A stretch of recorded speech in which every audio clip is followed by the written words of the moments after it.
बिस्मिल्लाहिर्रहमानिर्रहीम। अस्सलाम वालेकुम। बहुत ही टेस्टी और मज़ेदार रेसिपी आज आपके साथ शेयर कर रही हूँ। तो स्टार्ट करते हैं। यहाँ पर मैंने 1 किलो गाजर ले ली थी, इनको धोकर छील लिया है। यहाँ पर अब एक कुकर ले लेंगे और तमाम गाजरों को छोटे छोटे टुकड़ों में कटिंग करके कुकर में डाल देंगे। बहुत ही टेस्टी और मज़ेदार रेसिपी तैयार कर रहे हैं, बहुत ही जल्दी बनकर ये तैयार हो जाती है। तो मैंने 1 किलो गाजरें छोटे छोटे टुकड़ों में कटिंग करके कुकर में डाल दी है और अब मैं इसमें 1 लीटर दूध ऐड कर दूंगी। दूध आप चाहे तो कोई भी कंपनी का ले सकते हैं, गाय भैंस का भी ले सकते हैं, पर दूध गाढ़ा होना चाहिए, क्रीमी होना चाहिए। यहाँ पर मैंने 1 लीटर दूध इसमें ऐड कर दिया है और अब कुकर को हम बंद कर देंगे। तकरीबन हमने कुकर को सिर्फ 5 मिनट के लिए चूल्हे पे रखना है, इसके बाद इसको ओपन कर लेना है। तो यहाँ पर आप देख सकते हैं कि गाजरें जो हैं वो अच्छी तरह से गल चुकी हैं और जो दूध था वो खोया बन चुका है। तो ये इतनी ज़्यादा गल चुकी हैं कि चम्मच की मदद से ही बहुत आसानी के साथ मैश हो रही है। इसको आपने जूसर में या चॉपर में नहीं ऐड करना, आपने इसको चम्मच की मदद से ही मैश कर लेना है। एक बात आपके साथ और शेयर करूँगी कि जब भी आप ये रेसिपी बनाने लगें तो आपने जो इसमें दूध नज़र आ रहा है बिल्कुल भी खुश्क नहीं करना, इस तरह से थोड़ा थोड़ा दूध होना चाहिए, ठीक है। अब मैं इसको एक कढ़ाई में निकाल लूँगी।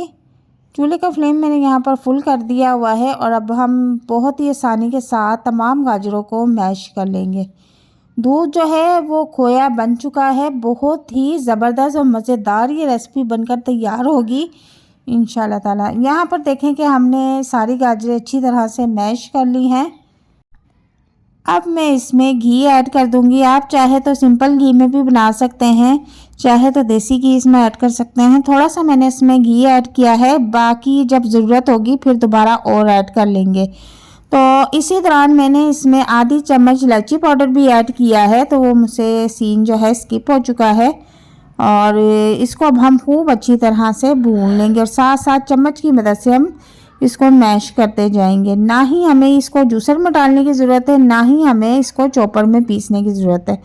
तो आप देख सकते हैं कि बहुत ही आसानी के साथ 5 से 6 मिनट में जो है हमारा गाजर का हलवा बनकर तैयार हो रहा है, बिल्कुल यूनिक स्टाइल में। यहाँ पर टेस्ट के मुताबिक आपने चीनी ऐड करनी है और अब इसके बाद इसको खूब हमने भूनना है। और इतनी टेस्टी और मज़े की खुशबू आ रही है कि मैं आपको क्या बताऊं। इसको खूब अच्छी तरह से हम भूनेंगे जब तक इसका घी ऊपर आना नज़र आना शुरू हो जाए। यहाँ पर मैंने 3 अदद अंडे ले लिए हैं और एक एक करके इनको भी हम तोड़ लेंगे और इनको भी हम हलवे में ऐड कर देंगे। खोए की जगह पे हम अंडों का यूज़ करेंगे। आप एक बार इस रेसिपी को घर में ज़रूर ट्राई करें। थोड़ी देर के लिए इनको हम पकने के लिए छोड़ देंगे ताकि इनके छोटे छोटे जो है इसमें चंक्स बन जाए, जो कि बहुत ही टेस्टी और मज़ेदार लगते हैं। अंडे के हलवे से भी ज़्यादा ये हलवा टेस्टी बनता है। यकीन करें, एक बार जब आप इस रेसिपी को घर में बनाएंगे तो रोज़ाना बनाने पर मजबूर हो जाएंगे। इसकी मेन वजह तो ये है कि ये बहुत ही जल्दी बनकर तैयार हो जाता है।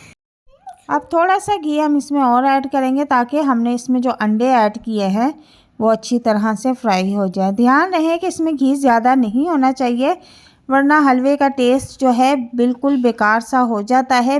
बस पूरा पूरा इसमें घी होना चाहिए।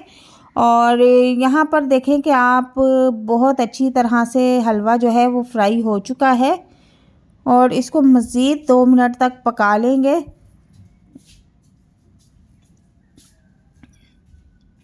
यहाँ पर आपने चीनी चेक कर लेनी है। अगर आपके टेस्ट के मुताबिक पूरी है तो ठीक है, अगर कम है तो आप इसमें और ऐड कर सकते हैं। तो यहाँ पर हमारा जो गाजर का हलवा है वो बनकर तैयार है। खोए से बना हुआ हलवा जो है वो बहुत ज़्यादा भारी हो जाता है और अक्सर पेट ख़राब करता है। तो कोशिश करें कि आप जब भी हलवा बनाएं तो साथ खोए के बजाय अंडे ऐड कर लें। बहुत ही टेस्टी और मज़ेदार हलवा बनकर तैयार होगा और आप इस रेसिपी को एक बार ज़रूर ट्राई कीजिएगा। और चैनल पर नए हैं तो काइंडली मेरे चैनल को भी सब्सक्राइब कीजिएगा और कमेंट बॉक्स में मुझे लाजमी बताइएगा कि आपको मेरी ये झटपट रेसिपी कैसी लगी। तो मिलते हैं नेक्स्ट वीडियो में एक नई और मज़ेदार रेसिपी के साथ। तब तक के लिए इजाज़त चाहती हूँ। दुआओं में याद रखिएगा। अल्लाह हाफिज़।